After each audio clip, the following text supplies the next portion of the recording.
Boa tarde, pessoal.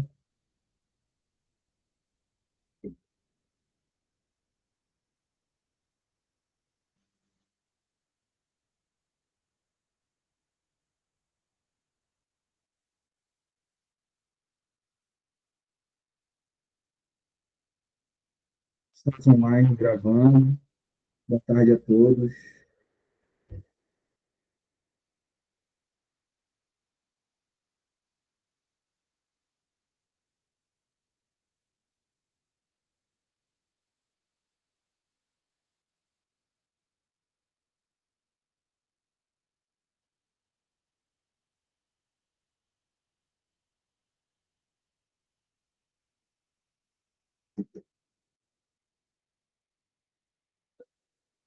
Boa tarde, Walter. Tudo bem?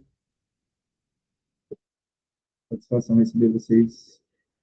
Gente diferente aqui nessa audiência desse curso. Facundo, eu mandei um material traduzido para o seu e-mail, do slide todo em espanhol. Por acaso, quando a gente tiver pessoas aqui que falam espanhol, eu vou pedir que eles deixem um e-mail no chat para você enviar para eles, pode ser?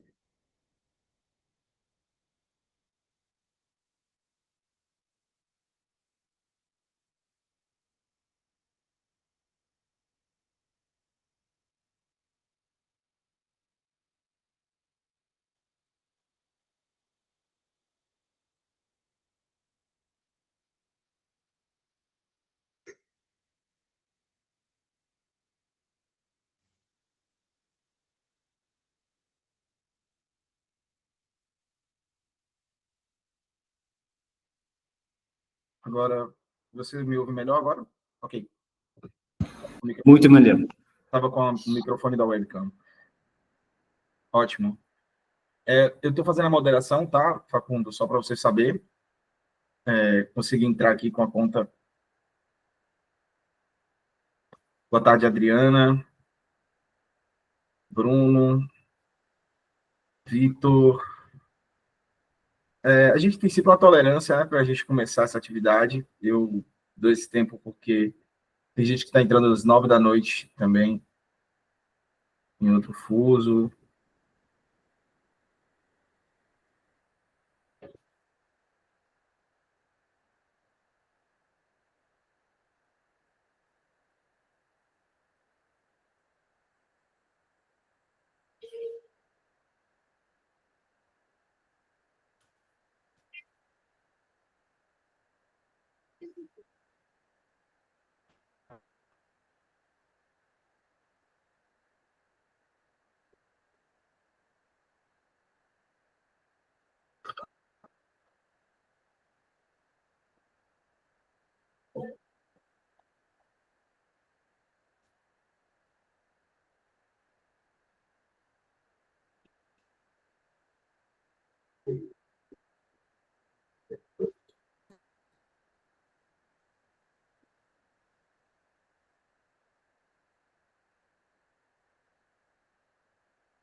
Então, mais 4 minutos, dá uma sinalizada também aqui, que a gente já está online nos grupos que a gente tem aí, do WhatsApp, e a gente já volta e começa, tá bom? É o tempo de vocês também conseguirem pegar uma água, um cafezinho, quem tiver à mão.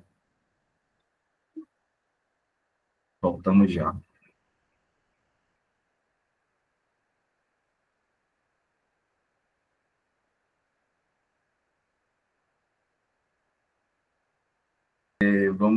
começar esse mini curso sobre criação de mapas jornalísticos baseados em dados geoespaciais. É um curso que foi preparado especialmente para esse momento de 30 anos do jornalismo digital. De antemão, vou deixar um material aqui com vocês. É um QR Code, é um link. Quem tiver com o celular pode apontar a câmera ou anotar e digitar esse link. Vai abrir esse documento para vocês. É uma espécie de material complementar, são links que vão ser mencionados aqui, e também uma espécie de colinha, umas tabelas para vocês trabalharem quando a gente for fazer o exercício, a atividade de desmontar um mapa, que é uma atividade que eu estou propondo aqui, meio divertida. Todo mundo, eu posso passar?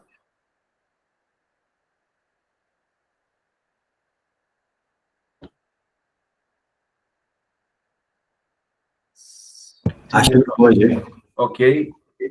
Se tiver problema, depois eu volto e a gente entra, até porque vai ter mais gente e a gente vai precisar voltar.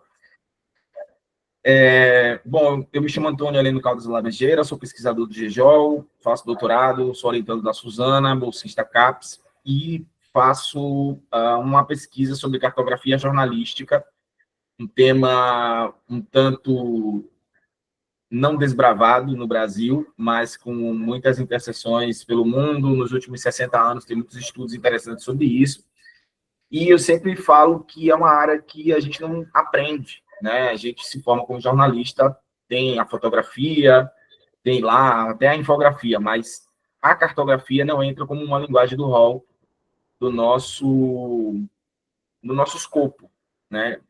Das nossas ferramentas. E, portanto, a gente não sabe reconhecer as peças certas, as melhores peças para combinar ali, para, quem sabe, potencializar esse nosso mapa, esse nosso narrador, por assim dizer. Bom, eu faço tanto trabalho como professor com comunidades tradicionais, como também com jornalistas.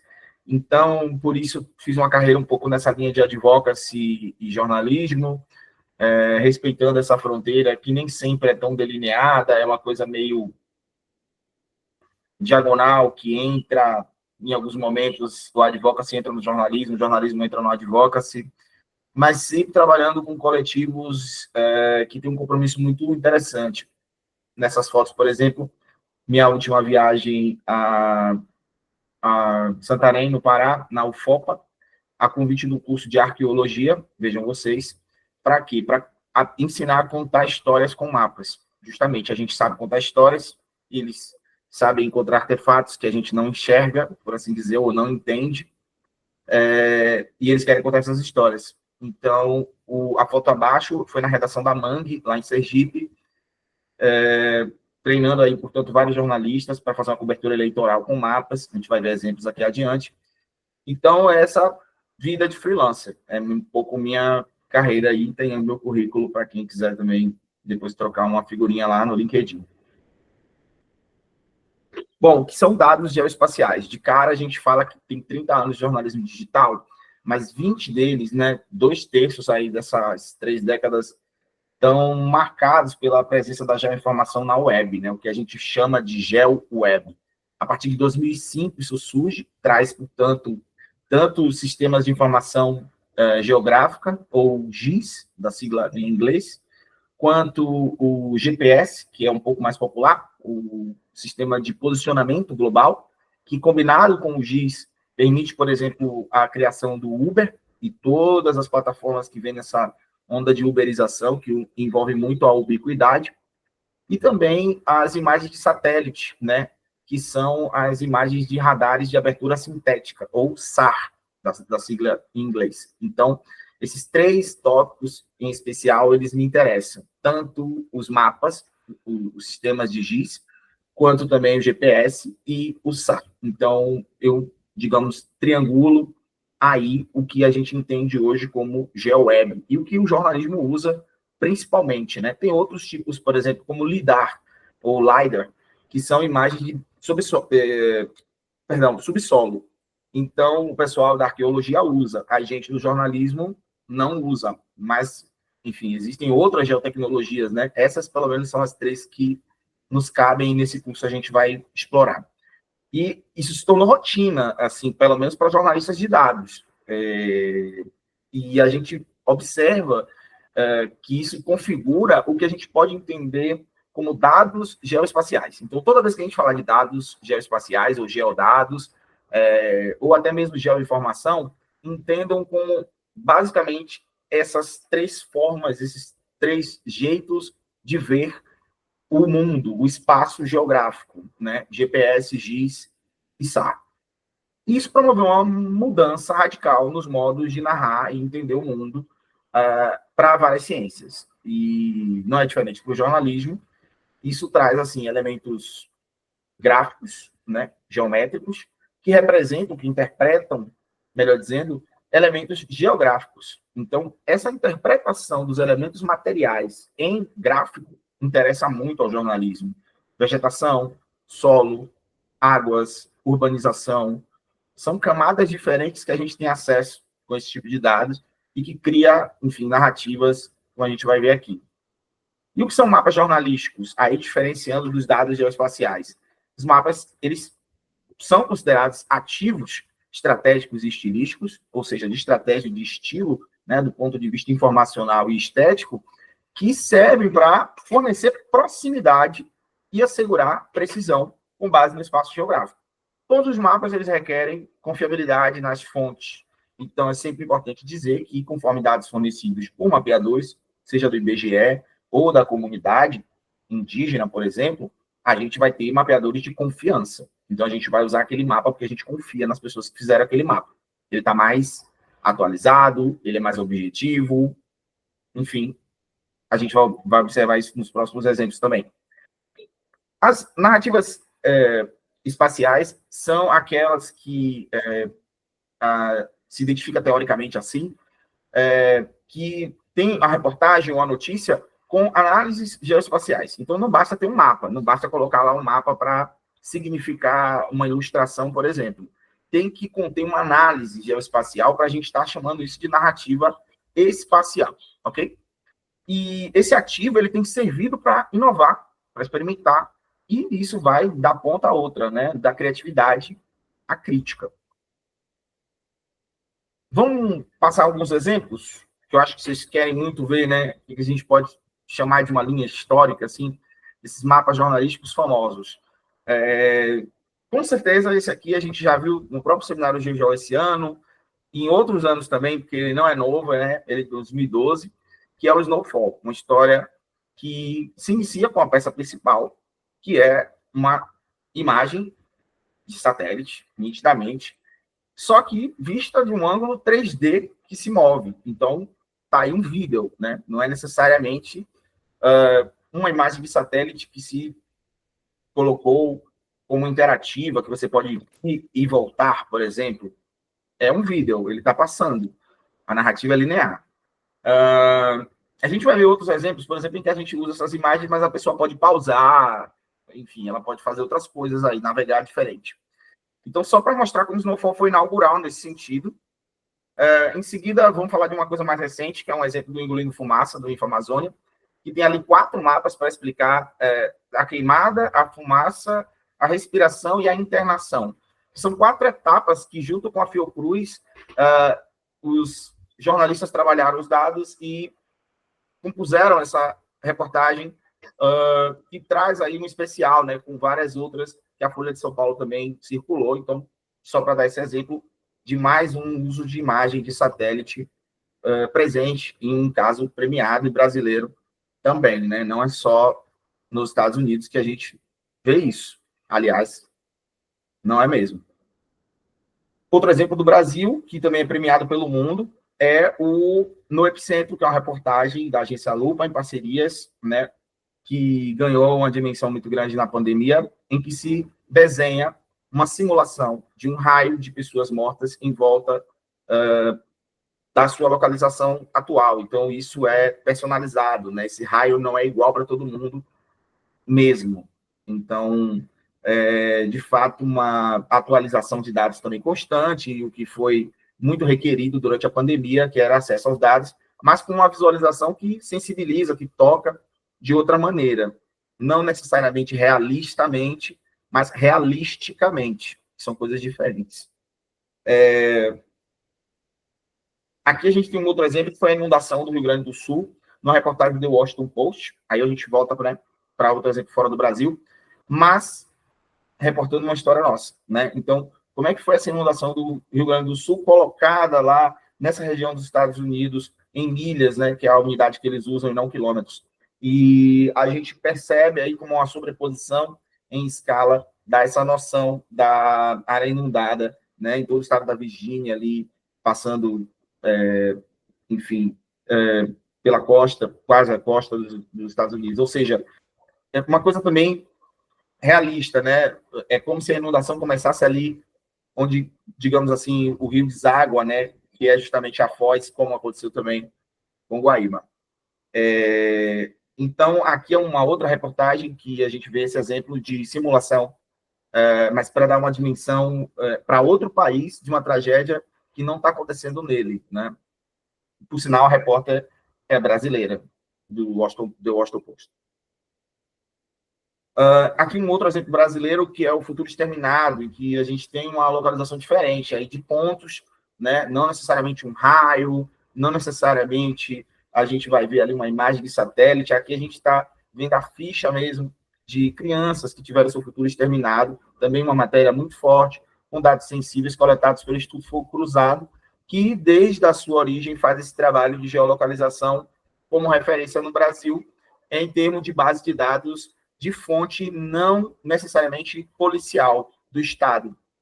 E, portanto, uma fonte muito rica para o jornalismo investigativo e que tem crescido.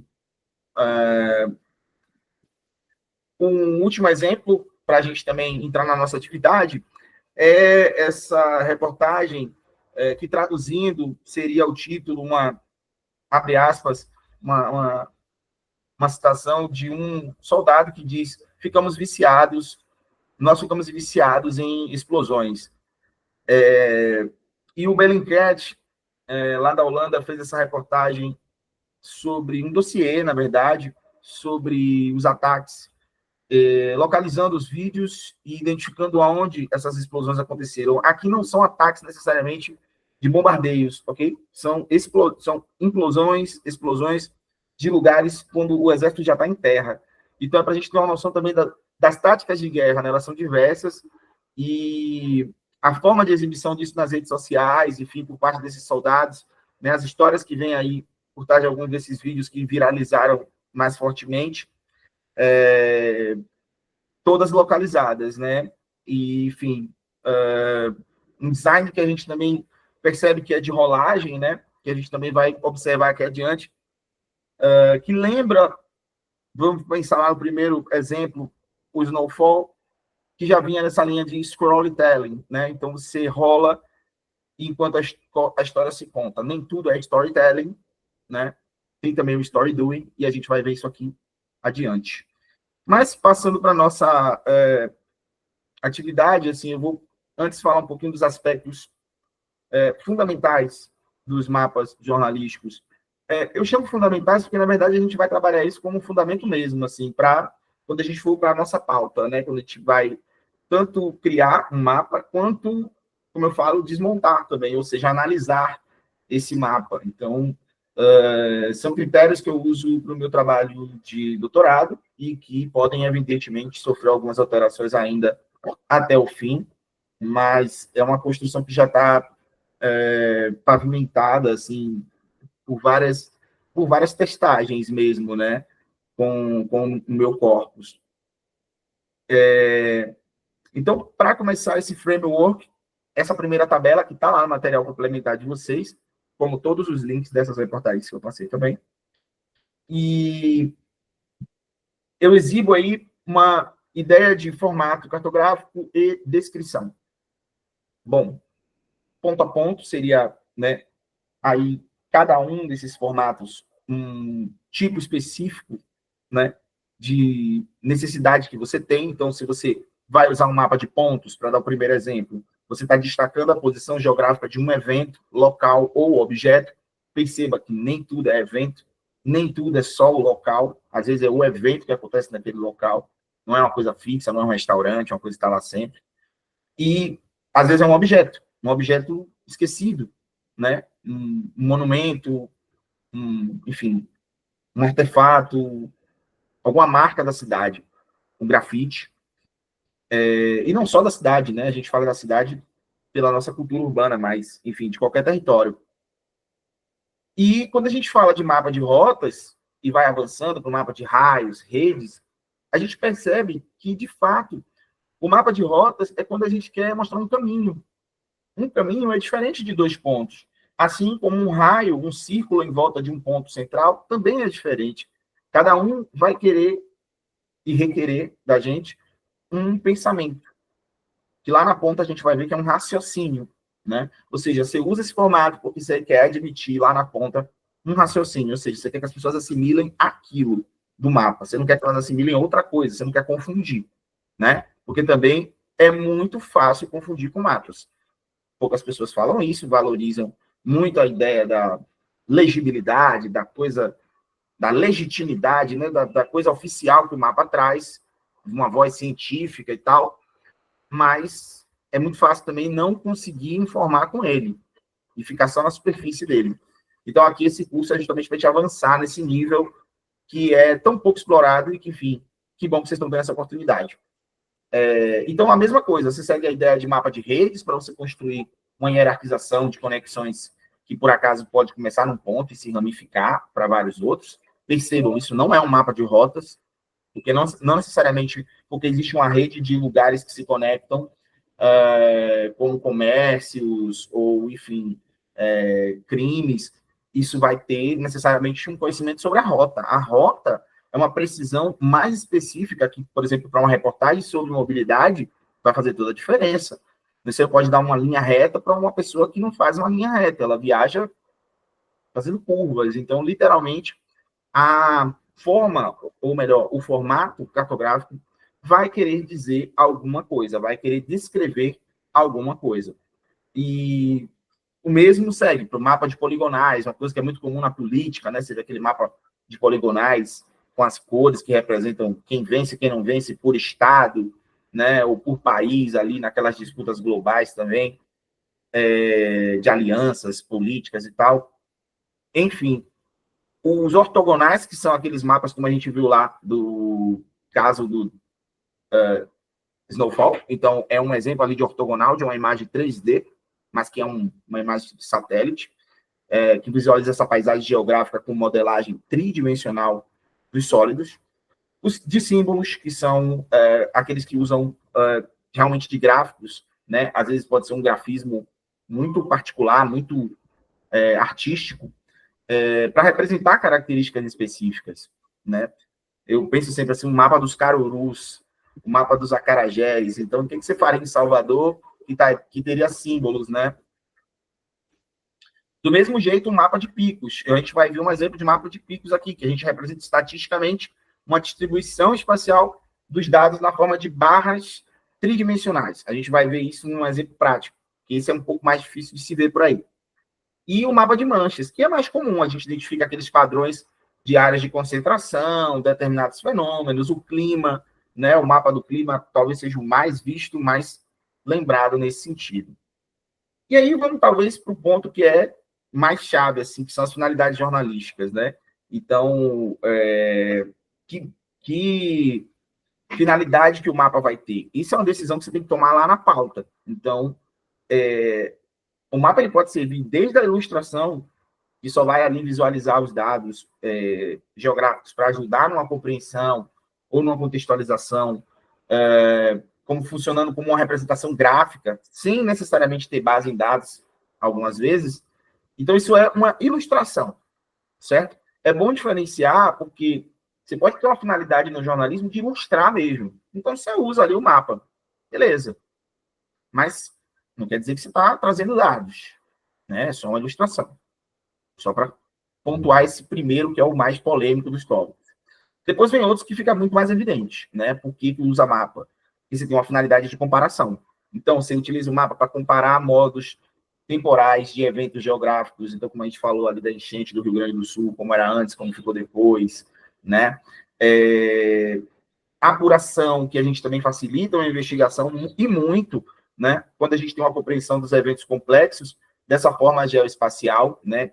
O caso do Césio, em Goiânia, por exemplo, é uma coisa invisível, né? Mas uma história super localizada, assim, que tem caminhos que as pessoas realmente fizeram rotas, né? E foram contaminando essas rotas com o Césio.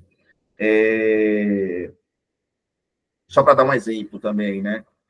E a gente também pode trabalhar com colaboração muito forte. A gente vai ver um exemplo aqui também, que isso é o caso da gente permitir com formulários, enfim, com colaboração mesmo das pessoas do território, que elas façam uma interação ativa mesmo, de contribuir com informações geográficas. Então, olha, eu estou aqui, tirei uma foto, o lixo está aqui, está fora do lugar isso aqui, o hospital está abandonado aqui, e trazer isso para dentro de um mapeamento de problemas ou de soluções de um território ou de uma região. Isso pode realmente ganhar amplitudes, né? Da mesma forma, a gente pode falar de simulação, como eu falei lá do Noite Centro, né? Se a gente apresenta um cenário hipotético ou uma previsão e é baseado em dados geográficos, com essas modelagens estatísticas, né, com modelagens de fenômenos da natureza ou fenômenos antrópicos, a gente tem um jeito de sensibilizar o leitor que não é necessariamente pela colaboração ou por uma apuração ou por uma revelação. É uma simulação, mas toca as pessoas. Então, se fazer jornalismo é hoje tão importante, tocar as pessoas, eu acho que vale quando a gente tem ética nessa simulação, quando ela não distorce necessariamente, né? Quando ela só dá um ponto de vista mais amplo ou mais estrito sobre uma coisa que a gente não podia ver se não fosse uma simulação, né?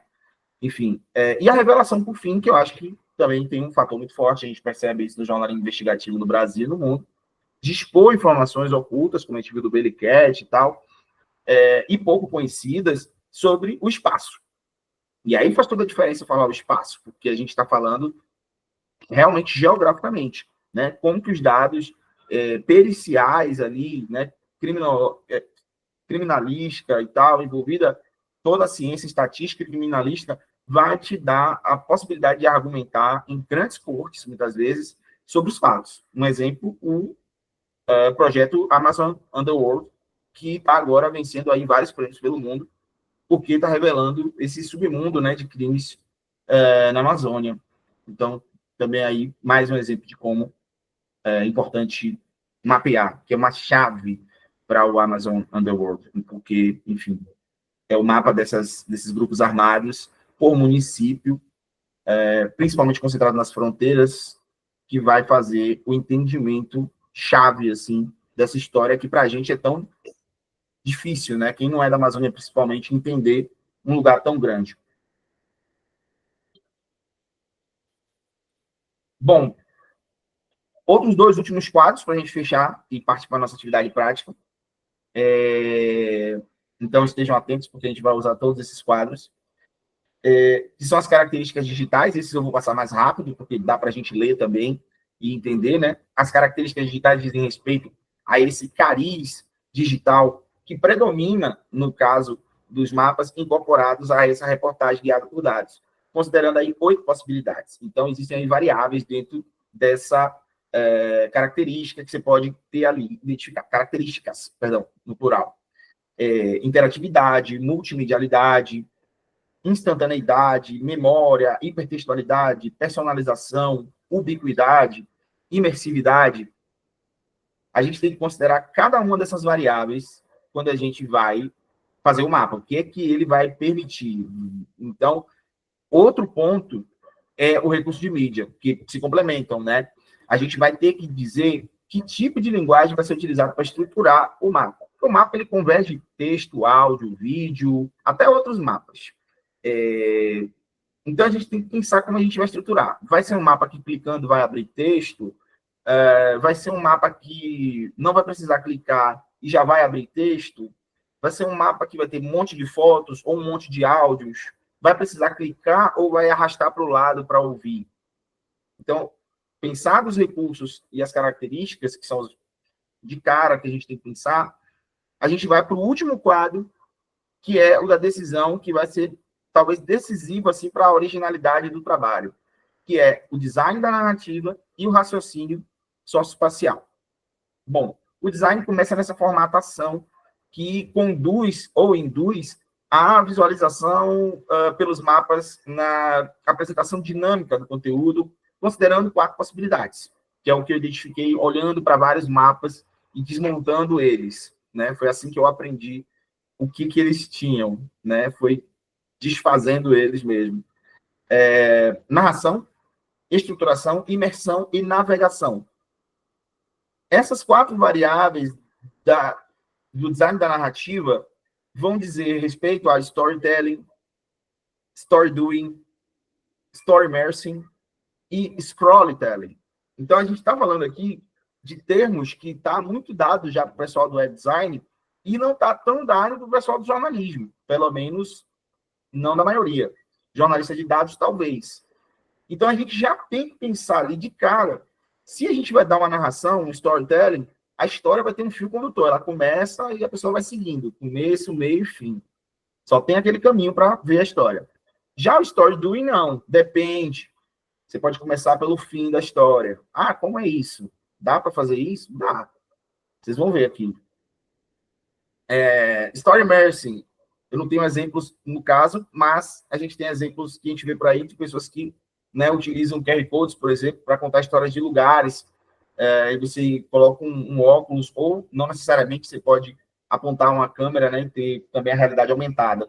Então, tanto com realidade aumentada quanto realidade virtual, ou com uma imersão, uma semi-imersão, que seria pela tela, né, a gente tem sempre aí a imersividade, essa nova característica, né, do jornalismo digital, muito presente, muito próxima, porque a narrativa espacial e a imersividade, elas andam muito próximas na ideia final, que é o raciocínio socioespacial, ou seja, qual é o princípio que você vai utilizar para interpretar um acontecimento. Então, você está se baseando em quê? É localização? É analogia? Você está comparando um lugar com o outro? Ah, a Bahia é do tamanho da França? Isso é analogia, né? Distribuição, então, onde estão os lugares de onde vêm os produtos da Shein, que está sendo comprado nesse momento? Tem um mapa disso? Nossa, será? Então, a gente pensa que essas cadeias todas podem trazer grandes narrativas de fluxos, né? Não só necessariamente de coisas que estão fixas. Também a extensão, né? A conexão, enfim, diferenciação, hierarquização, todas essas são modalidades, digamos assim, de raciocínio que vêm da geografia muito fortemente, porque quando a gente pensa no mapa, é para isso que ele serve, para hierarquizar, para diferenciar, para conectar, seja como for, você vai cair nessa necessidade de cumprir um desses raciocínios, porque você está fazendo um mapa, né? A priori, você pode estar fazendo uma narrativa que é do jornalismo, mas é um mapa que vai, talvez, ali ser a peça central, ou a peça que une toda a reportagem, né? Um livro-reportagem, por exemplo, que depois os capítulos são geolocalizados. Você clica e lê o capítulo do livro-reportagem. Você entra no site do livro-reportagem e é um mapa, não é um livro para você baixar. Isso é um exemplo, né, de como que a gente pode, de fato, entrar no produto pelo mapa, e não necessariamente pela peça que ele era, pelo livro. Enfim, isso permite muitas coisas, né? Revisitar produtos e dar outra roupagem, enfim. Então, tem esse poder inovador, vamos assim dizer, para a nossa área, em estar utilizando mapas. Bom, vamos para a nossa atividade analítica. Eu vou dar 10 minutos para vocês desmontarem um desses mapas. Quem tiver chave de fenda, brincadeira, vocês agora vão usar a cabeça de vocês para desmontar aí, usando essa colinha que eu dei, não tem problema, consulta lá a tabelinha periódica dos mapas jornalísticos, vamos assim chamar. e volta aqui nessa atividade. Vou deixar aqui já o que eu quero que vocês escolham um, por favor, não é todos os mapas, tá? Um mapa e decifra ali qual é o formato, a finalidade, a característica, o recurso, design e raciocínio que você observou nele. E deixa aqui no chat para a gente deixar a aula mais dinâmica, para não ficar aqui monótono, só eu falando. Vamos lá? Beleza? Todo mundo entendeu? Em dúvida? Cara, você pode colocar o link dos arquivos aí no chat? Boto sim. E se possível da apresentação também, eu não sei onde que está disponível a apresentação. Ah, sim, vai ficar disponível. Eu acho que no próprio doc, nesse doc aí, no final do rodapé, eu acho que tem o link para a apresentação. Ótimo, obrigada. Se não tiver, eu coloco depois. Tá.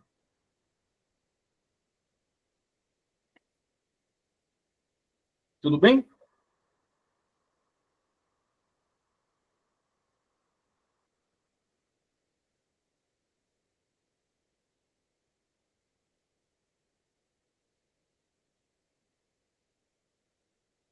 Vou voltar, hein? Qualquer dúvida. Tudo bem. Você conseguiu, Camila? Consegui sim, tá aqui nesse link. Massa. Então, vamos lá. Vou deixar vocês aqui até 16h53. 16h54, vai. E tá dada a largada da desmontagem de um desses mapas.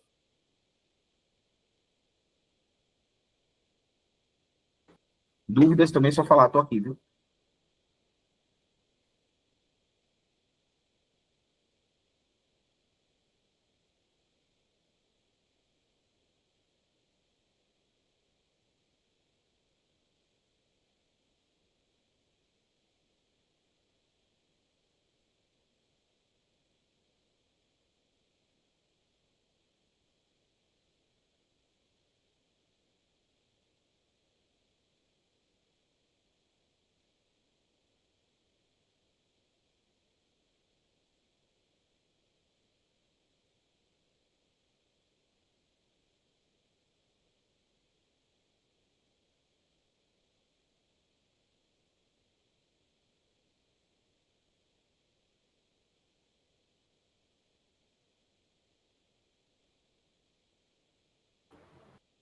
Pronto, Vitor.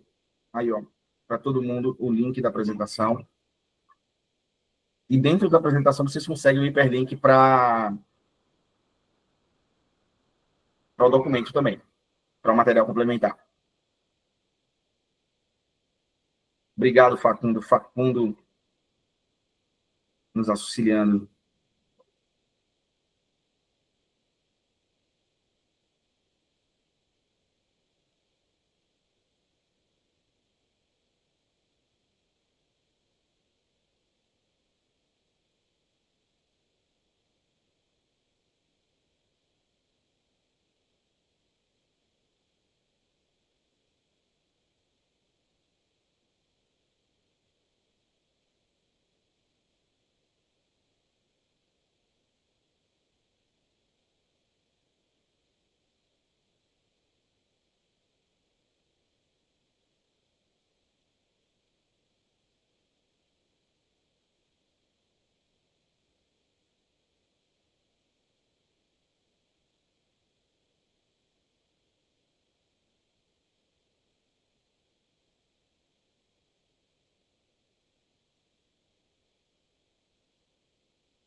pessoal, a Thalita também chegou agora.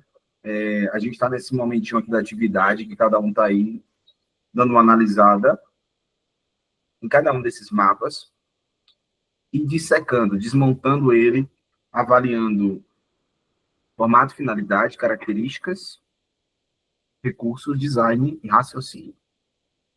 Tá? Então, a gente volta daqui uns minutinhos com vocês. A segunda parte da aula.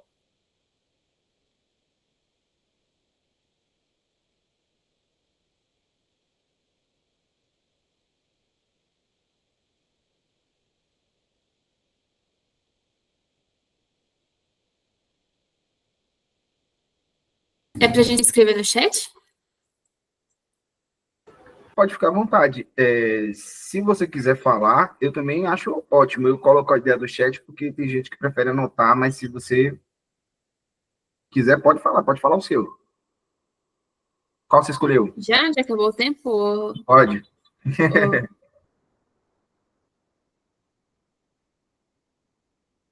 Qual você escolheu, Camila? Peraí. Eu escolhi a do Viciados em Explosões. Aí, Deixa eu bom, falar nela. eu anotei aqui que é um mapa de pontos, aparentemente, né?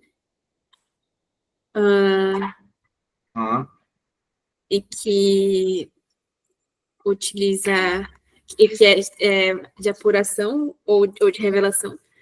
Acho que pode se encaixar talvez nos dois. E usa interatividade, multimedialidade, memória, hipertextualidade e imersividade.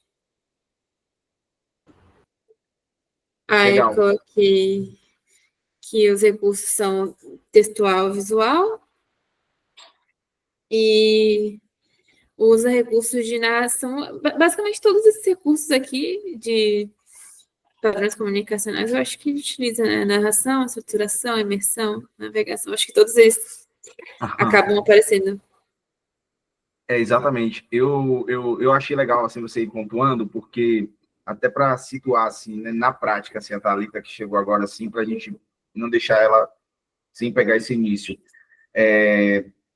Eu criei esse protocolo que segue essas ideias de formato, finalidade, características, para a gente ter um guião mesmo, um framework, assim, para falar, quando for analisar um mapa ou quando for criar um mapa, você pode se basear por aqui. Porque eu não encontrei isso. E foram, enfim, mais de 100 artigos numa revisão de mais de 15 anos que não surtiu numa metodologia que o GEJOL, mais uma vez, vem inovando e trazendo uma contribuição para o nosso campo. Então, também notável, assim, Camila, que essa combinação toda é o que faz produtos originais, né? Assim, essa forma de visualização que acaba criando, digamos assim, uma combinação, né, de tantos elementos que para algumas pessoas, até difícil de classificar, falar o que é isso, né? Que produto é esse? Sim. Realmente eu acho que tem características tanto de apuração quanto de revelação, pelo menos pelo que eu entendi. E aí, na parte de raciocínio socioespacial, eu, pelo menos, identifiquei localização, extensão e distribuição. Isso não é necessariamente, por exemplo, o caso de uma hierarquização, né? Não tem necessariamente um lugar central de onde esses ataques estão partindo e coisa e tal. Não foi essa a intenção. Talvez, por exemplo, ao narrar uma história como essa, se fosse para ser genérico, poderia ter uma seta, né, vindo de Israel, assim, sei lá, com um símbolo de uma coisa de explosão, mostrando, no máximo, os lugares, a localização, e olha lá se a gente vai conseguir, naquela escala fixa de um mapa que você não aproxima, não navega por ele, né, em 2D ou em 3D, que é esse caso 3D. Então, isso dificulta muito para a pessoa que não sabe onde é Gaza, não sabe, enfim, como as coisas funcionam, Sim. né? E se Sim, se tivesse hierarquização, por exemplo, eles poderiam comparar o tamanho das explosões, o local que foi destruído, mas essa não é a proposta, né? Mas mostra Exatamente. cada uma das explosões. Aí já seria, no caso do que você falou, comparação, né? O raciocínio de comparação, por exemplo, o tamanho do círculo, o tamanho de vítimas, representando aqueles dados ali, que às vezes não é necessariamente um storytelling assim que vai contar essa história. Você pode precisar de um mapa, né, bidimensional mesmo, clássico, que vai ter símbolos, mas esses símbolos eles estão baseados ou picos, né, que é muito comum também o uso de picos para representação populacional, né? Então, por que não a representação de pessoas que morreram em picos, né? Isso pode ser feito com nascimento a óbito, né? Então, a gente tem muita coisa que a gente pensa assim, né? Fala, dava para fazer isso aqui, dava para fazer isso ali. Mas muitas vezes eu acho que a gente não tem gente treinada. E, por outro lado, Camila que está estudando isso, né? Como é que os jornais valorizam isso, né? Será que fazer isso tudo, ter essa equipe toda, essa robustez, é o objetivo? Para quem é o Bellingcat, para a marca que ele quer, né, para o mundo emplacar, eu acho que sim. Ser original é combinar essas coisas todas e fazer realmente investigações profundas, mas não só profundas, porque isso aí poderia ser uma lista de fotos, uma lista de mortes, um monte de infográfico de comparações e tal, gráfico de barra, gráfico de linha. Não é essa. O objetivo é uma narrativa espacial. Então, eu acho que fica um pouco isso. Sim, é verdade. Tem mais gente? Tem mais análise aí já rolando?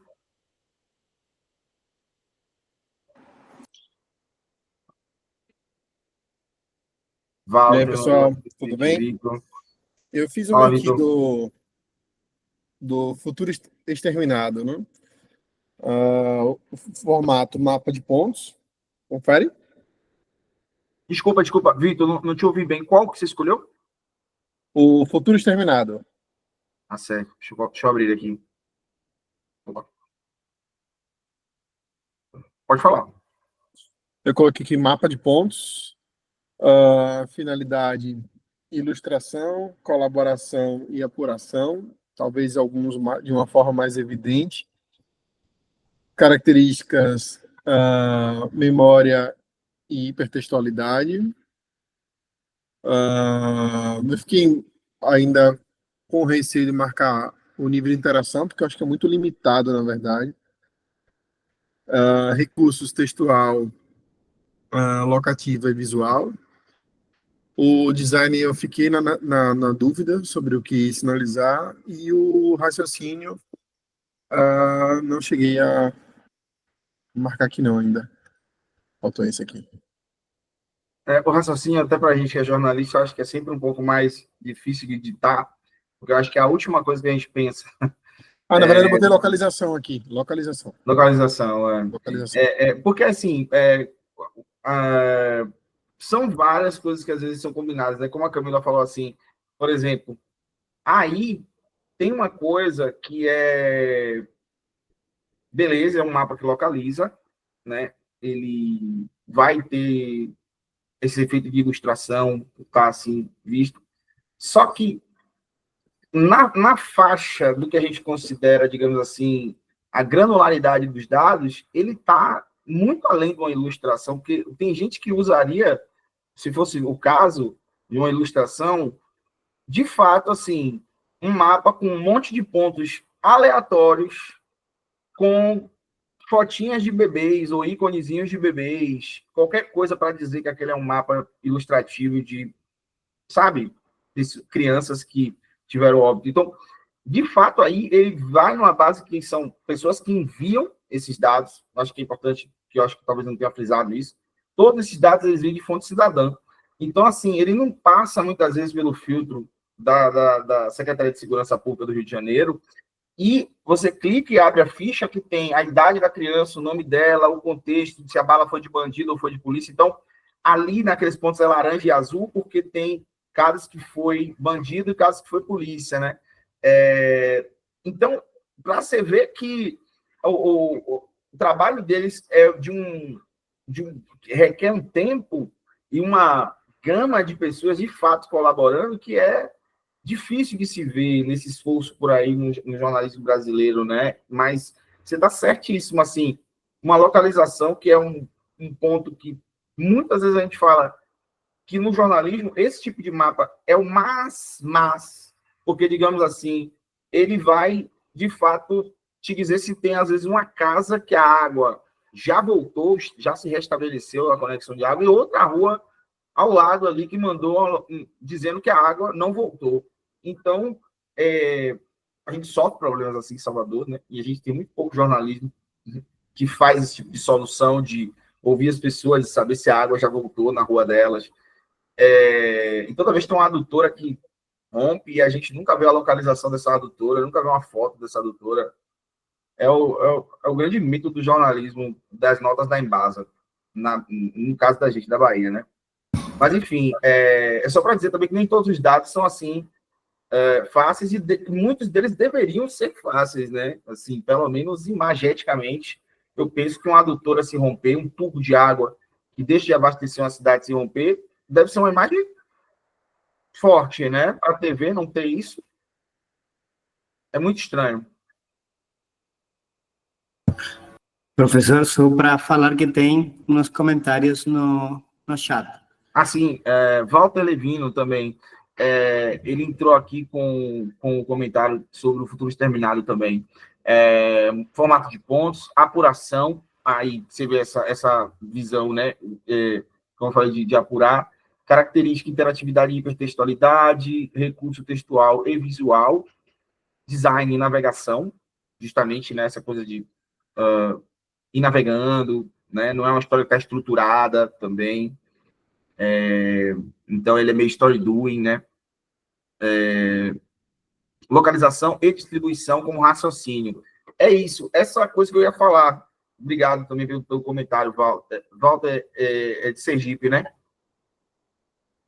Não é isso, Walter? Só confirma para mim. Isso, massa. E esse esforço que, às vezes, combinar raciocínios que não eram justamente requisitados, não estava na pauta da grande mídia, é que vai fazer o produto ser original. É como se justamente a falta de combinação de raciocínio, a falta de dois neurônios ali dialogarem, faz com que um produto que poderia ser um grande produto seja só um produto. Só mais um produto. Sei lá, Walter conhece o caso da agenda cultural da Mangue, lá em Sergipe. Eu adoraria que a agenda cultural virasse um mapa, porque vira um mapa dos eventos, dos locais de cultura, das pessoas que fazem também, né, de onde elas têm seus lugares de se apresentar e de vender sua arte. Então, é super legal quando a gente consegue fazer um produto que gera assinatura. Então, só para reforçar que mapa é um ativo estratégico. Então, se a gente vai fazer um produto desse, vai custar contratar alguém, vai levar mais tempo, de horas de trabalho, beleza, mas não é tantas horas assim, não é? E eu acho que dá para a gente fazer um esforço para que o assinante ele venha, porque ele vai ganhar um mapa exclusivo, né? Então, é uma troca, que às vezes pode funcionar para alguns públicos, para alguns nichos, né? Tudo que acontece em algum lugar.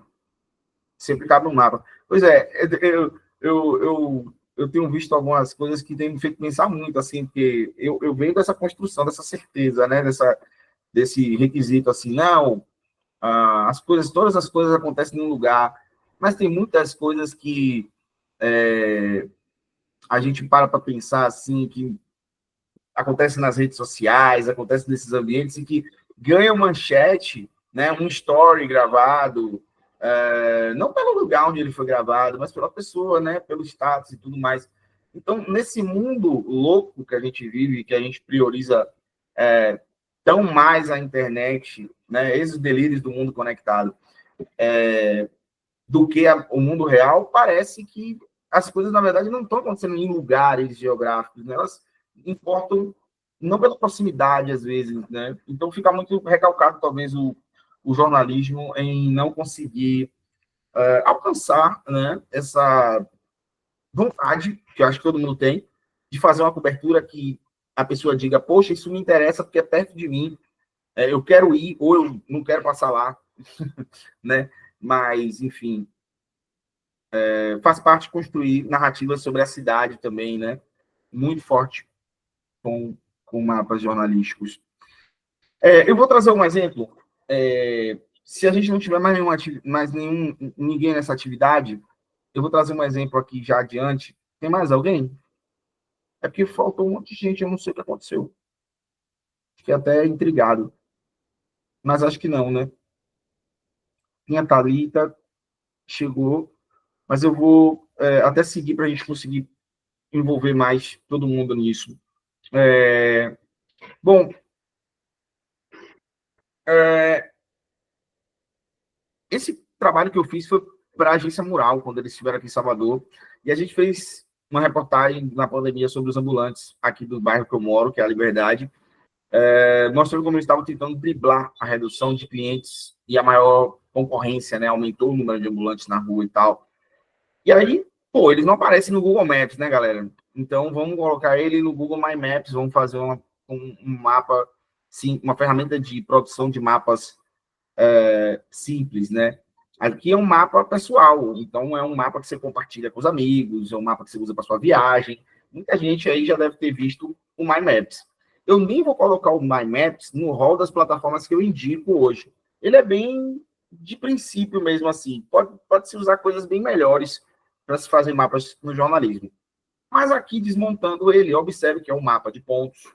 Ele tem uma finalidade de apuração, né, dessas informações que a prefeitura não tinha, mesmo pedindo via live. A gente tem características como interatividade aí, marcante, né, que você interage mesmo. Textual, porque não tem foto, não foi interessante tirar foto. Muitas pessoas não queriam. Story doing, porque você começa de onde você quiser, termina quando você quiser. E também distribuição, porque nesse caso não estamos falando de conexão, não necessariamente de localização, porque aí eu trago até o máximo de precisão que eu posso, né?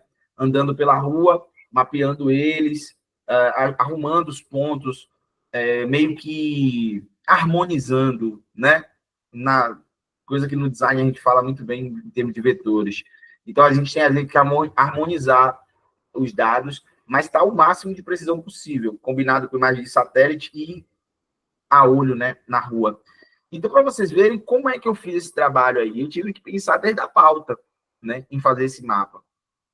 Inclusive, foi uma das coisas que mais me motivou. Eu sabia que a reportagem em si, foto, depoimento, ia ser uma coisa, digamos assim, que não ia depois poder ser utilizado. Mas esse mapa pode, entende? Então, outro exemplo foi em Maceió. Bom, eu não conheço Maceió, por incrível que pareça, muito perto da Bahia, mas eu só passei por lá uma vez de carro, para ir para Recife. E mapeando os dados da crise, né, que aconteceu nos bairros de Maceió, que foram afetados aí pela Braskem, eu tive que entender o assunto começando por onde? Entrando no Google Maps, procurando saber onde é que ficava a Braskem. Vou passar... Já, Walter, vou passar as 3 plataformas que eu indico para a produção de mapa, a gente vai ver isso, tá? A gente vai ter esse tempo aqui. E depois de visitar com o Google Maps aquela região ali e entender, eu fui para os dados abertos, que é o portal do governo, certo? Nesse portal do governo, eu baixei o shapefile, que é o tipo de dado que eu estou querendo, que eu posso estar querendo qualquer tipo de dado que está lá na plataforma deles. O que eu queria dos dados dos bairros não era outra coisa senão o contorno do bairro. Eu poderia querer saber rua a rua, isso tudo não me interessava, não era o caso. Eu queria o contorno do bairro e o contorno total do município. E aí fui fazendo um processo que eu deixei relatado no Medium, que passo a passo, que foi de limpar, converter, ou seja, os dados que o governo te fornece não são para abrir na internet, são para abrir um programa que é o QGIS, que é um programa para quem edita mapas no computador, é um software, para gestão pública, principalmente, né? Não são mapas que ficam abertos na internet. Então, você tem que converter aquele formato, trazer ele para o fuso horário que você está trabalhando, que é no caso do Brasil. Tem todo um processo ali na conversão, que eu detalho, que eu vou, enfim, explicando, né? Que, deixa eu mostrar como ficou, que deu esse resultado. Eu fiz um mapa de poligonais, como eu falei, da área dos bairros, com a finalidade de revelação do tamanho dessa evacuação, certo? Tem uma característica muito forte, que é a memória, um recurso que é textual, o design, que é o storytelling, que nesse caso, de fato, veio, né, associado a um post. Esse mapa não fica solto por aí, não foi publicado numa reportagem de um jornal, foi publicado no meu Medium, no meu blog. E o raciocínio de diferenciação, ou seja, esse bairro que está mais escuro é o bairro que tem uma gravidade maior, é o bairro que está mais perto da Braskem, foi o mais afundado, o primeiro foi afundado, né? E aí, uma história que fica contada para alguém que não é de Maceió como eu, entender o tamanho dessa tragédia. Então, dizer, eu não vou a Maceió porque lá as coisas podem cair, um prédio pode cair na orla, é uma noção de quem não viu uma reportagem como essa, né? Então, quem tem essa informação já passa a estar com outra visão do tamanho de Maceió, do tamanho desse estrago da Braskem, não reduzindo o tamanho da tragédia comparado com o tamanho da cidade, mas também não generalizando, né? Outro trabalho aqui que é o monitoramento. Todos esses aí, MyMaps, tá? Posso dizer a vocês que o MyMaps é a mesma coisa desde que ele foi inventado, ele é quase que uma versão beta, ele não atualiza, ele não tem nada. Então, assim, ele é para você fazer um mapa que tem legenda e disponibilizar a interação, de você clicar no ponto, ver uma ficha com nome, com foto. Para isso, ele é ótimo. Ele é leve, ele faz você embeda ele fácil com qualquer postagem, em qualquer rede social. Ele abre no próprio aplicativo do Google Maps. Quando você clica no link, ele vai abrir no seu Google Maps lá no seu celular. Então, às vezes é uma coisa que offline você pode estar andando no mapa e ver ali onde tinha uma mancha de petróleo, onde aconteceu, naquela praia aconteceu.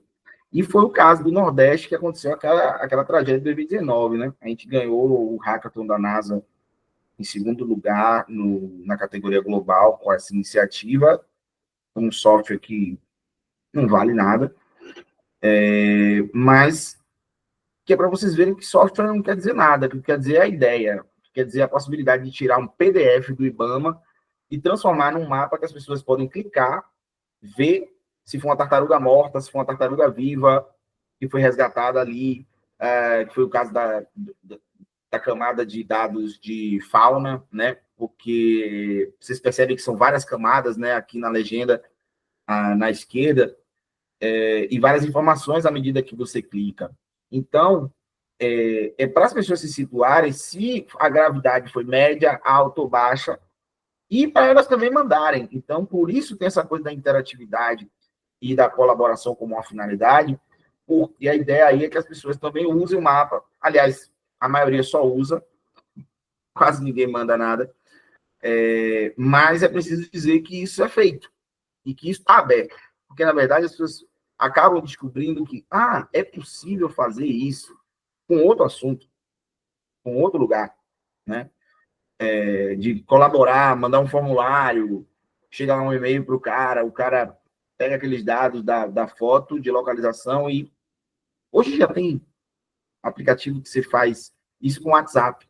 Você bota todo mundo num grupo, a pessoa só manda a localização atual, não precisa ser tempo real, e começa a fotografar toda foto que fizer ali dentro do grupo enviar, depois vira um mapa de fotos.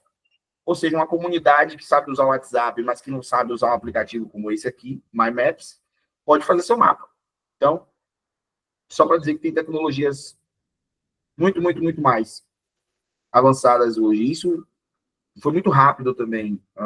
Essa tecnologia que eu estou falando, por exemplo, surgiu em 2024. Então, não é nada que, se você não acompanhar, também você fica para trás. Então, só para situar, né, que esses foram todos os exemplos que eu estava envolvido, né, todas as 3 reportagens. E aí, o que eu aprendi disso? Que tem 12 passos para se montar um mapa, certo? Primeiro, na produção e na criação, você tem que sugerir uma pauta com um potencial cartográfico. Depois, você define o formato do mapa. Então, depois que você identifica o tema, aí você vai dizer, pô, então é um mapa de ponto, um mapa de área, um mapa de raio, um mapa de rede. E aí você vai correr atrás de construir isso, no software que for. Pode ser no My Maps, pode ser nos próximos que a gente vai ver aqui. Vocês vão decidir. Eu também não vou falar por que eu vou apresentar outros, né? Porque são muito melhores. E você também tem que definir, em terceiro lugar, a finalidade do mapa, definir as características que você está trazendo para essa apresentação de dados. Então, você já vai apresentando ali se vai ter interatividade para o repórter. Já que vai ter interatividade, a gente tem que pensar, será que esse ícone está grande, está pequeno? Então, você vai aí desenhando as coisas conforme o que você também tem como produto. Se vai ser uma coisa estática, né? Que cores são essas, né? A gente está usando, a gente precisa diferenciar, colocar 2, 3 cores, não precisa 10 cores, vai confundir o leitor, sabe? Tudo isso faz toda a diferença na hora que você vai falar de interatividade, de personalização, enfim. Definir os recursos de mídia, que é uma coisa que está associado, como eu falei, a texto, imagem, vídeo, o que vai caber ali. Definir também o design indutor. Então, aquela história é um storytelling, tem uma linha que segue, é um story doing, a pessoa começa de onde for, como é o caso dos camelôs, por aí você vai meio que dizer. Então, por exemplo, aquele caso dos camelôs, precisava usar 10 cores naquele mapa, ou precisava informar com a legenda o texto, os diferentes produtos que eles vendem e colocar todo mundo como uma categoria ambulante. Não é mais simples você dar para o leitor uma coisa visualmente mais agradável, deixa ele mais curioso de ter que clicar em cada um para descobrir o que tem ali. E tome tempo. Se a questão é retenção, o mapa é uma oferta de retenção e tanto. E, bom, e o raciocínio, né? Então, nessas etapas de produção, a gente tem que definir tudo isso já, esses 7 passos já de start. Então, a gente já conhece a tabelinha, já fica mais fácil. Na edição, aí sim, né? Mapa ficou pronto. Bom, tem que verificar a efetividade, né? Esse mapa ele funciona como foi planejado, ele é tecnicamente funcional, é acessível. Uma pessoa com daltonismo, por exemplo, vai entender essa cor aí, essa cor tá muito estranha, essa cor não é primária, essa cor pode criar uma confusão, hein? Então, tudo isso tem que passar por teste. Isso é muito importante.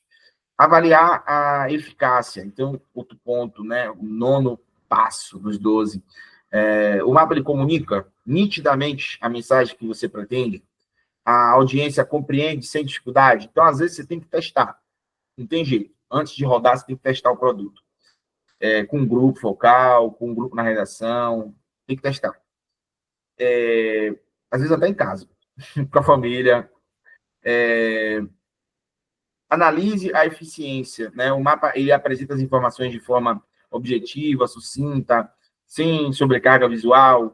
Então, tem que considerar tudo isso, sobre as cores, se precisa de tantas cores, né? Se uma cor não está muito parecida com a outra. Confirmar a ética do design é um 11º passo, até porque você tem que, de fato, conferir ali se o design ele é objetivo, né? Em termos de objetividade mesmo, sem distorcer os dados ou induzir interpretações equivocadas. Aquele mapa mesmo Bolsonaro e Lula vencem nos municípios do Brasil. Bom, município não é assim, né? Tem setores censitários.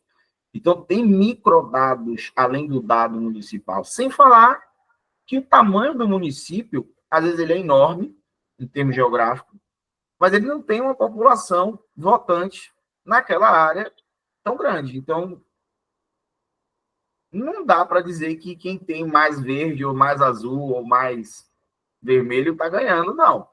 É uma ilusão. Inclusive, isso se chama gerrymandering. Isso é feito nos Estados Unidos há muitos anos.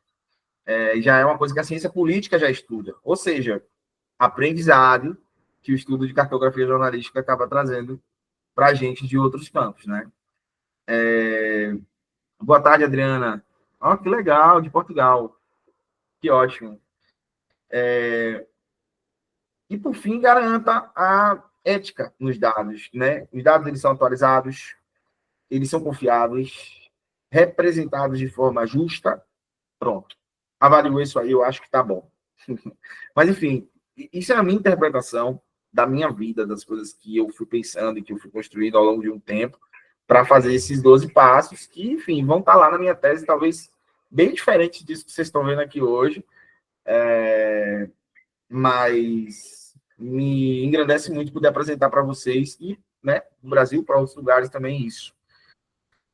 Bom, então, por fim, recomendações finais, né? Teste o mapa com colegas diferentes, colegas que são ou não são jornalistas. Chega no bar, chega no barbeiro, chega na feira, chega na manicure, faz o teste. Se em 30 segundos a pessoa entender, se ela falar o que é isso, e depois ela falar uau, então eu acho que está aprovado. Se ela não entender primeiro e depois ela ficar admirada, eu acho que está aprovado. Porque quase sempre é isso que a gente quer no jornalismo, né? E certificar, né, de que ele é responsivo é muito importante. Dispositivos móveis, mapas não são necessariamente todos, né, já formatadinhos na escala que você quer para abrir no celular. Então, faça testes para ver se está legal. Teste mesmo, né? Abra o link, enfim. Inclua créditos e fontes de dados atualizados para a transparência. Eu acho que isso é muito importante, porque senão fica sem legenda de onde veio esses dados, né? É muito importante colocar isso no finalzinho. E nunca expõe a privacidade e sigilo de uma vítima, né? Então, se a gente está falando de mapa de crime, de não sei o quê, cuidado, muito cuidado. Esses são os mais perigosos, literalmente, para a gente que é jornalista. Fazer mapa de crime estigmatiza, divide. É quase sempre mais interessante para as seguradoras e para as empresas de segurança, de vigilância privada, do que para a própria sociedade, esse tipo de mapa. De onde tem mais assalto, de onde é a rota mais segura para você não sofrer um assalto. Aí o bandido tá legal. Então eu vou para a rota segura. Bom, é isso, gente. Cada um raciocina de um jeito ao fazer jornalismo, né? Vamos apresentar as plataformas. Para montar um mapa, eu vou apresentar agora para vocês o brilho nos olhos da oficina, mas que é importante que vocês entendam que isso aqui vocês não vão aprender na prática na oficina, mas é legal vocês serem apresentados por alguém que já usou, beleza? O Data Wrapper é a primeira que eu recomendo como base, né, de mapas. Então, você chega lá, você coloca Brasil, Bahia, traz o mapa dos municípios da Bahia, dos municípios do Brasil, dos estados do Brasil, dos países da América do Sul, do mundo. Geral, ok? Então, tem uma base de shapefile, ou seja, uma base desses mapas, desse formato que a gente chama shapefile, e tem a possibilidade de produzir mapas temáticos, muito rica. Vou mostrar aqui para vocês. O Story Map, e ele é no code. Então, assim, você não precisa aprender a codar nada. Ele é muito simples, que tem uma inteligência artificial também que vai te ajudando, vai te dizendo o que você está fazendo de errado nos 4 passos para publicar o mapa. Escolher o mapa, subir seus dados, escolher o design do mapa e o SEO. Legenda, tags, tal e coisa e tal, coisa que a gente já está habituado, né? O Story Map, ele já é low code, ele precisa saber um pouquinho mais de código, mas pouca coisa a mais. E eu também vou mostrar como eu fiz mapas aqui com ele.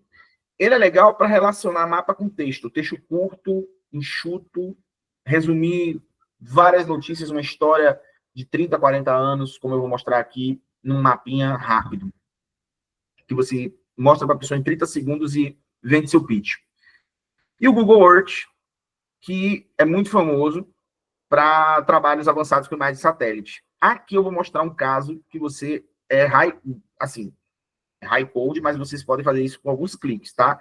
Se vocês derem um Google aí, Google Time-Lapse, aliás, tá no documento, todos os links estão lá no documento do material complementar.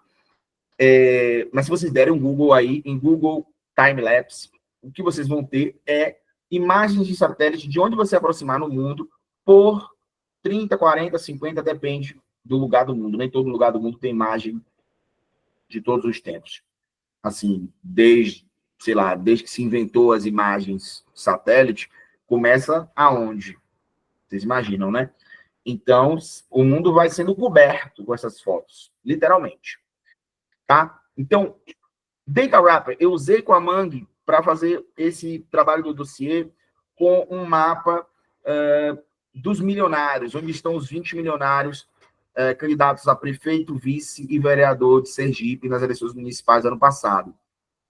Então, aí, a gente traz um mapa de picos que é bem legal de navegar nele no mobile. Aqui eu gravei a tela do laptop, mas ele te dá toda a interação, tanto com as fichas, nome, valor da fortuna, origem, quanto a localização. E o que impressiona é a maior concentração não está na capital, está no centro, lá no coração geográfico de Sergipe. Então, também está o link disponível dessa reportagem para quem quiser ver mais, mas aí é um exemplo de mapa de picos. Ou seja, podia ser uma tabelinha de barras? Poderia, mas ia ter o quê? Aí, para explicar para as pessoas onde fica essa cidade, né? Ou onde está a maior, a menor concentração, de um jeito rápido, bater o olho em 30 segundos, como eu falei, você consegue que a pessoa já compreenda a história toda. Pelo menos assim, a história toda, né? Porque 30 segundos é muito tempo. Então, não dá para ser uma coisa que vai levar mais do que isso. Se for mais do que isso, faça 2 mapas. 3 mapas, 4 mapas. Faça sua reportagem cheia de mapa, mas não faça um megazord de mapa e queira que o leitor goste, porque ele não vai gostar. Nem eu gosto. Eu que entendo como ler, eu não gosto. Imagine quem não sabe ler o mapa, né? Enfim, isso quando faz, né? Porque, na verdade, é difícil. Checkmap, vou colocar aqui o nome da ferramenta para você pesquisar de como fazer com o WhatsApp. Checkmap. É muito legal. Deixa eu ver se eu tenho o tutorial aqui. Tem. Bom, vou mandar aqui no chat para você. O outro trabalho que eu trago para vocês é um mapa da Ponte Salvador Itaparica. Aqui é o Story Map. Eu amo. Ele foi criado lá no Night Center. Então, o Night Center tem uma caixa de ferramentas, né? Muito boa, por sinal. E esse é um resumo de 15 anos de publicações de notícias, propagandas, opiniões, críticas, publicadas na mídia baiana, impressa e digital. Então, aqui tem uma coleção que sai do acervo da Ponte, que tem uma ONG que organizou esse acervo, o OBMOB, Salvador, Observatório da Mobilidade Urbana de Salvador. E eu, junto com esse trabalho de advocacy, fiz a trilha de localizar onde que, simuladamente, aí essas propagandas acontecem e onde que, de fato, essas viagens, por exemplo, do governador à China acontecem. Então, você vê que é um mapa global, assim, que vai ligar o Brasil e a China e que vai contar uma história rapidinho, resumida. Se você quiser, você clica, vai ler mais. Ponto a ponto, você vai ler mais, né? Cada uma dessas notícias e tal, dossiês, enfim, tudo que está disponível aí. E que, no fim, chega numa mensagem que deixa aberto, né? Com o dinheiro dessa obra, poderia se comprar 12 novos ferryboats. Todo mundo que é de Salvador sabe o que isso significa. né? Ou seja, se a gente já tem uma estrada fluvial, marítima, perdão, para que a gente precisa criar outra estrada por cima de uma estrada que já existe, entendeu? Isso não faz sentido em lugar nenhum do mundo, nem aqui nem na Holanda. Então, é sobre isso. É uma reportagem que tem um argumento. Mas é óbvio que essa reportagem aí, ela pode ganhar novos contornos, novas notícias. A gente fechou em 15 anos, mas fazer que nem o evento do GEJOL, quem sabe, né, a gente faz aí dos 20 anos, porque essa ponte não é uma promessa de 15 anos, é uma promessa de mais de 70 anos na Bahia. Então, como assuntos do passado e do futuro, que não estão no limbo do material necessariamente, mas estão no limbo do capital fortíssimo, né? Investido já na Bolsa de Valores, a China já presente, enfim, as obras já em sondagem. Então, a gente tem, de fato, um acontecimento que não está concluído, mas que ele é, enfim, muito mais extenso do que o bater o martelo e vamos começar a obra da ponte. Antes desse bater o martelo, teve muito voto, teve muita promessa, muita coisa que se construiu nessa relação Salvador Itaparica e outros municípios que se conectam. Enfim, sendo bem regionalista essa história. Uma outra história, também trazendo aqui para o Nordeste, que é a do Rio São Francisco. Aqui eu uso o Google Earth para usar essa série de imagens. Vejam vocês que é uma reportagem com dados de vazão, gráficos, portanto, foto, texto, uma reportagem normal, porém que ela começa, né, já com esse play que você pode dar, aproximar, distanciar e ver a inundação que foi quando essa hidrelétrica de Xingó foi construída, né? Então mostra que esse agravamento da crise climática para a região que fica abaixo de Xingó, até o mar, conhecido como Baixo São Francisco, se tornou o apocalipse, né? Acabou as espécies de pesca, acabou a navegabilidade, enfim, e o risco de qualquer inundação dessa, porque seca, as pessoas ocupam, e essa ocupação irregular não está mapeada pela prefeitura. A prefeitura diz para a gente ver no Google Maps. É isso mesmo. Então, é por isso que a gente precisa usar a imagem de satélite, porque o Google Maps ele não vai mostrar o que a imagem de satélite mostra. Então, a gente, como jornalista, não pode simplesmente seguir o que a LAI falou para a gente fazer, a gente não pode esperar pela LAI, a gente tem que juntar com a comunidade, muitas vezes, e gerar dados. Foi o que a gente fez. A gente começou a mapear as lagoas que ficam na margem do rio, porque essas lagoas eram um sinal de que o rio estava enchendo ou secando, né? Então, foi uma forma de hackear o sistema da ANA, entrar com dados de base, fazer os mapas e dizer, bem, vocês usam os mapas que nós fazemos e nós estamos dizendo, junto com a comunidade, que há uma seca programada dessa região. Não é uma seca, é uma seca sistemática. E que tem como propósito deixar uma outra região super abastecida de água, que é a região do submédio e do médio São Francisco, que tem agricultura, e aí todo mundo conhece, né, os canyons, o turismo, todo mundo conhece as vinícolas, enfim. Esse é o lado lindo do Velho Chico. Mas para alguém ter água, alguém fica sem água. Então é sempre bom lembrar que o jornalismo ele lida com isso no mundo também, né? Às vezes a gente se aproxima da comunidade, faz um trabalho longo, como foi esse caso, foi um edital que a gente ganhou do Clima Info, e fez um trabalho junto com o Hot, que é responsável pela criação desse aplicativo, ChatMap, e que foi lá com a gente para dar esse treinamento para mapear o que a gente estava denunciando e que não existia dados. Simplesmente um vazio de dados que provoca uma falta de direitos que a gente só conseguiu ilustrar dessa forma, mostrando com séries de imagens de satélite. E isso vale, por exemplo, para Foz. Você vai para Foz do Velho Chico e a invasão do mar lá também é uma coisa bem, bem forte, assim, uma imagem de satélite bem nítida. Então, relembrando, né, o que são os dados geoespaciais, o que são mapas jornalísticos, passamos aí pelos mapas jornalísticos famosos, os aspectos fundamentais, nossa atividade, os 12 passos para montar um mapa, e essas 3 plataformas para montar um mapa. E eu vou abrir para um momento de comentário, dúvida, relato, em que eu posso, nessa meia horinha que a gente tem aqui ainda, abrir mesmo, assim, minha cozinha para vocês e mostrar os mapas que eu já fiz, assim, enfim, posso mostrar algumas das ferramentas que eu falei mais a fundo, mas aí vai de uma rapidez que eu vou ter que ter aqui também para mostrar tudo por cima. Mas eu acho que vai ser o suficiente para vocês já irem para um tutorial ou até mesmo nem precisar, é muito intuitivo. Eu aprendi sem tutorial, a maioria dessas coisas. E não sou nenhum gênio da computação, sabe? Só sou curioso e corajoso. E é isso. Mas vamos lá, fiquem à vontade.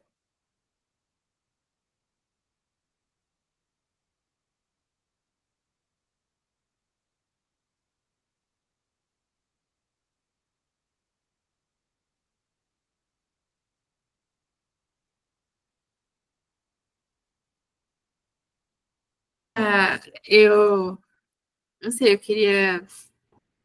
É só caminho. E, enfim, eu queria saber um pouco mais da sua trajetória, na verdade. Como é que você começou esse interesse com mapas e como é que você começou a trabalhar com isso? Enfim, se você trabalhou em veículos. Então, na verdade, eu sempre fui freelancer. Minha trajetória, eu costumo dizer assim, que meu LinkedIn virou meu portfólio. Assim, eu fiz um desenho lá da minha vida, assim, botei um monte de coisa. E minha trajetória, ela é de freelancers, assim, tanto na pesquisa quanto no jornalismo, né? E eu acho que foi justamente por ficar trabalhando com um pé na pesquisa e um pé no jornalismo que eu consegui, digamos, enxergar a cartografia, porque eu vi que era uma ferramenta que um monte de área utilizava e um monte de áreas, assim, territoriais, né? O pessoal da gestão pública usa muito, o próprio pessoal do marketing, né? Agora tem o geomarketing.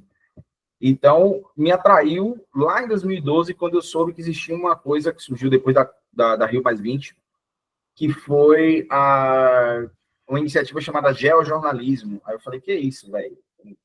Vou procurar saber. E aí fui me aproximando, e fui ter uma experiência com geojornalismo na prática, em Sergipe, quando eu estava finalizando meu mestrado lá, em Geografias da Comunicação, estudando justamente as plataformas Google Maps e OpenStreetMap. Então, foi aí que eu também comecei a provar que uma população de uma cidade podia fazer um mapa muito melhor do que uma empresa norte-americana que quer fazer o mapa do resto do mundo. E isso já baseado em algumas pessoas que já tinham feito essa experiência de mapear sua própria cidade e tal. E a gente viveu isso em Cachoeira, onde eu fiz minha graduação em jornalismo. Então, minha trajetória foi assim, em jornalismo, em Cachoeira, eu já tinha um contato com um projeto que estava mapeando a cidade. Quando eu fui fazer mestrado, eu fiz sobre isso e tive convicção, assim, de que quando eu terminasse o mestrado, eu ia acabar voltando para o jornalismo para fazer mapa. E aí foi esse momento que o Info São Francisco foi criado, inspirado no Infamazônia. Esse projeto ficou 5 anos no ar, eu fiquei 4 anos do projeto. E a gente ganhou, por exemplo, 3 microbolsas para sobreviver. A gente não tinha patrocínio de ninguém, né? E eram bolsas, assim, muito importantes para a gente, assim, bolsas que a gente concorria com o Brasil todo e a gente peitava e ganhava. E teve esse know-how, assim, por exemplo, Geduca, né? A Thaís Lavô, que está aqui com a gente no grupo de pesquisa. A Thaís, eu conheci no edital da Geduca, quando a gente ganhou junto uma reportagem que era justamente um mapa de áudios na pandemia, porque a gente fez muita conversa por áudio e a gente decidiu no final da reportagem fazer um mapa de áudios e tal, de escolas que estavam usando geotecnologia para ensinar seus alunos a, enfim, usar isso para se mapear, criar mapas da sua imaginação, mapas dos seus desejos, mapas dos seus afetos, enfim. Então, na educação, isso tem uma penetração muito grande. Enfim, eu também acabo estando sempre na educação, assim, é uma coisa que me atrai, que, enfim,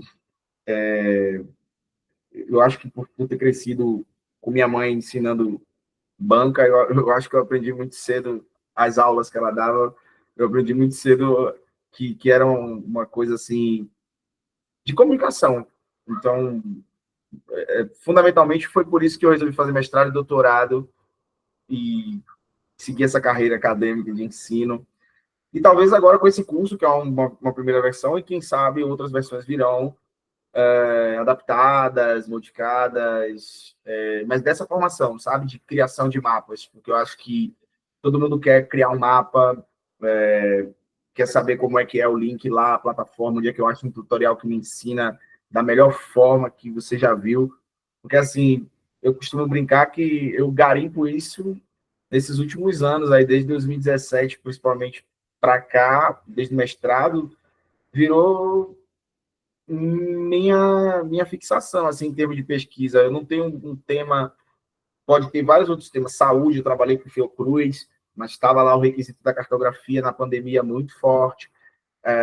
Como eu falei com o INFO São Francisco, com o meio ambiente, o INFO Amazônia depois me chamou para fazer um curso para 350 jornalistas, que foi o curso de geojornalismo e jornalismo investigativo e tal. Então, acho que tudo isso vai rodando, esse conhecimento que a gente está produzindo dentro do GeoJol, e vai circulando pelo Brasil essa coisa de relação com a academia e o que se chama mercado, mas que a gente chama mesmo de prática profissional, né? Então, acho que é isso, assim, minha trajetória, ela é de um jornalista que continuou na pesquisa, acreditando muito em dados abertos, porque sempre foi, enfim, da minha personalidade, mesmo eu, pessoalmente, sempre fui muito adepto da ética hacker. Então, desde 2009, lá, foi quando eu ouvi falar pela primeira vez em clube de hackers, e ficava assim, o que esses caras fazem lá? E fui lá conhecer a galera e vi o que, é que a galera fazia, e vi que, depois que eu, né, já estava na faculdade de jornalismo e tal, vi que, enfim, cibercultura, tudo isso era realmente o que a gente está falando, né? Não era só uma moda, muito pelo contrário, assim, era uma tendência de mundo mesmo que a gente está vivendo. Legal, obrigada. Bom, Mas, se vocês quiserem, eu abro ferramentas aqui também. meu nome é Alnilan, Oi, Anila. gostei muito cheguei no meio aqui da palestra, enfim, vou retomar depois, ver a gravação depois, tudo também. Massa. Mas muito massa, assim, de conhecer tua trajetória, vi ali pelo LinkedIn, na verdade, principalmente algumas conexões que tu estava fazendo, e eu sou jornalista, formado na URGS, aqui no Rio Grande do Sul, sou gaúcho, e trabalho hoje justamente na frente pela gestão de resíduos sólidos participativa, né, sou militante, justamente nessa parte de gestão de resíduos ser realizada com o protagonismo das catadoras e dos catadores, né? Uhum. E daí, muito legal isso aí que tu traz, porque justamente a gente está num momento, assim, de geração de dados e de geração, por exemplo, de rotas de coleta que acontecem, né, pelas catadoras e catadores, coletando os resíduos, qual que é o percurso que os resíduos percorrem, né, nos municípios. E daí é muito legal, realmente, porque quando a gente vai vendo as coisas baseadas em mapas, né, a gente vai entendendo muitas formas, assim, que muitas vezes são pouco contadas, né, são pouco entendidas, porque fica muito ou numa informalidade ou num dado que não existe, mas fica nesse desafio, né? Tá, então como que a gente vai criar justamente esses dados? E para mim também essa questão de, enquanto jornalista, aprender sobre ciência de dados e como utilizar isso é uma forma também de ir para além, digamos, apenas de comunicar, mas também conseguir fornecer conhecimento científico e que possa embasar políticas públicas, né? Então, foi uma forma assim que eu fui vendo muito assim de como conseguir ir além de uma limitação que às vezes a gente fica preso na comunicação, né, para realmente chegar numa incidência assim, de criar política pública, enfim, para esse lado. Então, muito massa assim, realmente o relato todo assim e as plataformas que tu passou aqui também. Massa. Eu vou até deixar o link de um texto que você falou aí agora, eu me lembrei, assim, isso não está no documento, vou deixar aqui no chat, pode servir para vocês. Na verdade, está no Medium, enfim, se vocês tiverem acesso lá do meu Medium, vocês vão ver, mas que é um texto justamente que responde um pouco do que Camila falou, assim, de maneira muito mais organizada do que eu falei aqui, por escrito, né? Que foi, na verdade, uma palestra que eu fiz, que eu coloquei como essa ideia de dados abertos para um jornalismo, um impacto jornalístico, né? E esse trabalho que, assim, eu acho que com a cartografia a gente consegue duas coisas que você falou, né, que é quando a gente dá um zoom in e out, essa aproximação e esse distanciamento tem a ver com proximidade, tem a ver com dizer a pessoa que aquilo está perto dela, está longe, né, mas se conecta e tal.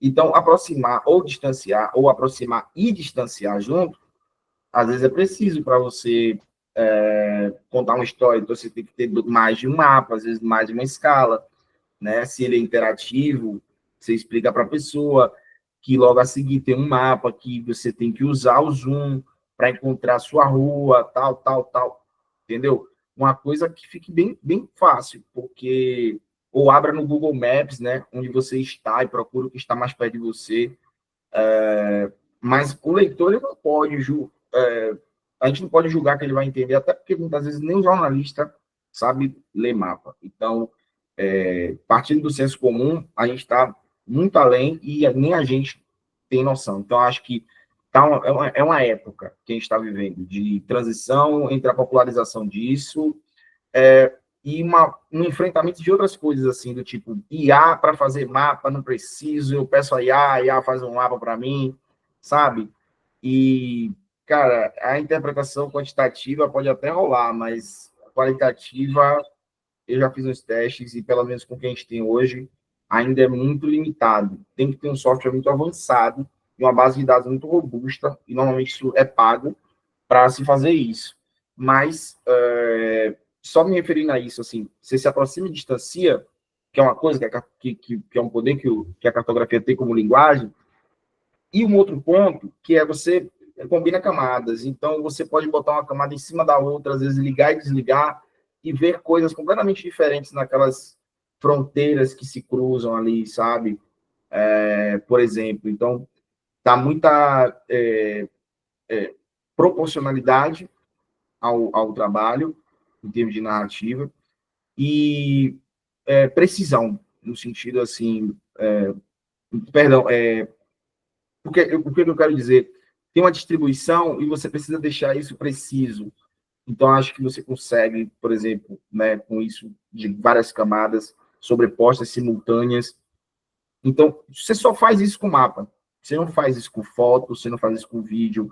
Então, esse efeito que você faz, aquela coisa do raciocínio, isso que você vai mover dentro da cabeça da pessoa para dizer assim, me localizei, senti a diferença. Eu me lembro dessa reportagem do São Francisco mesmo, que eu fiz você falou aí, eu me lembrei. Eu escrevendo, e a mentoria falou assim, que era um edital, né? Aí a mentoria falou, faz uma analogia da vazão do rio em piscinas olímpicas. Eu falei, mas ninguém sabe o tamanho de uma piscina olímpica, o público de lá não sabe. Eu vou falar em carro-pipa, vamos falar em 33 carro-pipa por minuto. É isso aí que vaza de água, entendeu? Então, às vezes você traz uma outra analogia de um outro objeto, né? Para indígena, por exemplo, uma flecha, quando ela atinge um lugar, ela tem um nome, uma palavra que se dá, uma nomeação. E às vezes é isso, é fazer isso que você tem que explicar, colocar uma flecha no mapa. Então, existem formas diferentes também de se mapear, sabe? E com esse público, por exemplo, de catadores e tal, eu fico pensando, deve ser uma experiência fantástica de ouvir os relatos deles, né, de ruas que, enfim, eles encontram alguém que o fornece água ou fornece algum tipo de assistência ali no meio da rota, né, para que se torne ali um ponto de apoio, porque se a gente faz isso numa trilha, no meio da Chapada Diamantina, coloca lá um lugar de fonte de água, por que não, né? Dizer também lugares que tem torneiras, né? O Google não mostra as torneiras, cara, as árvores da cidade. O Google Maps é uma camada de dados que não é aberta, na verdade, ela é gratuita. Então, se vocês forem para o OpenStreetMap, que é, enfim, infinitamente maior em termos de robustez de dados, vocês vão ver muita coisa que vocês nunca viram no Google Maps. Assim, as árvores, os bancos para sentar numa praça, as torneiras, as fontes, lugares para pet, enfim, tudo classificado diferente. Então, acho que é preciso a gente também entrar nesse mundo sabendo que nós todos vamos fazer mapas em cima de mapas. E o Google Maps não é, por isso que eu falei lá daquele jeito do My Maps, o Google Maps não é a plataforma mais completa de mapas, né? Já começa por aí. Tem o OpenStreetMap, que é bem diverso também, e bem completo. E completável, né? Você pode editar o OpenStreetMap a qualquer momento. E é muito disso que eu faço. Por exemplo, eu estava agora na UFOPA treinando o pessoal para fazer mapeamento de sítios arqueológicos com o OpenStreetMap. Então, está lá disponível para o mundo todo agora, o lugar que eles já reconhecem como sítio arqueológico. Enfim, formas de proteger o território também, né?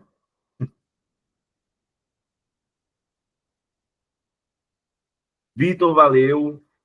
Camila, foi massa. Muito bom aqui com vocês nesse momento. A gente tem... Sim, professor, só para lembrar Sim. que enviei para o chat o formulário de presença, para que Por favor. colocar aí suas... E Camila, mais Vitor já foram. Mas você manda para eles? Eu mando, envio para eles. Envio. Massa. Obrigado. Por e-mail. Obrigado, querido. Foi ótimo expor isso com vocês, apesar da avançada do tempo. Como eu falei, todos os links e todo o material complementar fica disponível depois desse curso. É um curso, né? Não é uma oficina. Talvez a gente tivesse mais 4 horas aqui ou mais 2 horas aqui e conseguisse fazer na prática algumas coisas, mas espero que já dê uma entrada e um norte, assim, ou um sul. Vocês que decidem.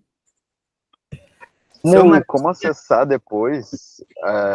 Vai ser enviado por e-mail? Vai. É isso. Isso. Tá bem. Muito obrigado, hein? Uma coisinha, se a gente pode abrir sua câmera, se pega uma fotografia, Walter, Thalita, Bruno, se existe a possibilidade. Vou pegar. Professor, se quer colocar a... Eu vou colocar o slide. É isso.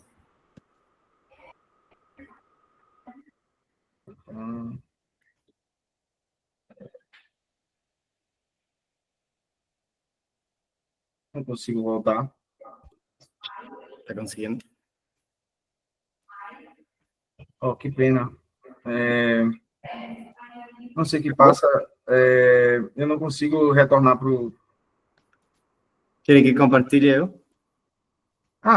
Acho que agora eu consigo.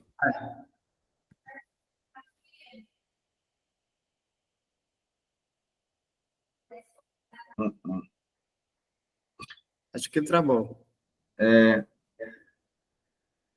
Eu não, infelizmente, Facundo, Vou mas apresentar.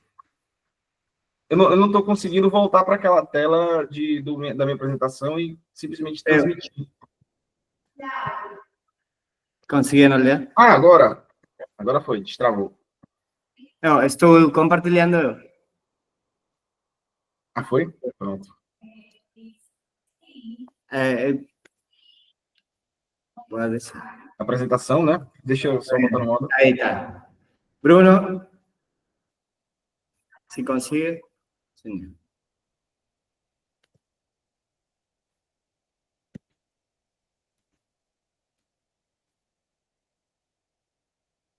Obrigado, gente.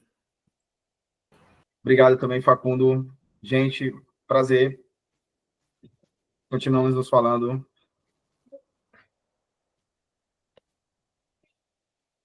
Valeu, tchau, tchau. Valeu, tchau, tchau.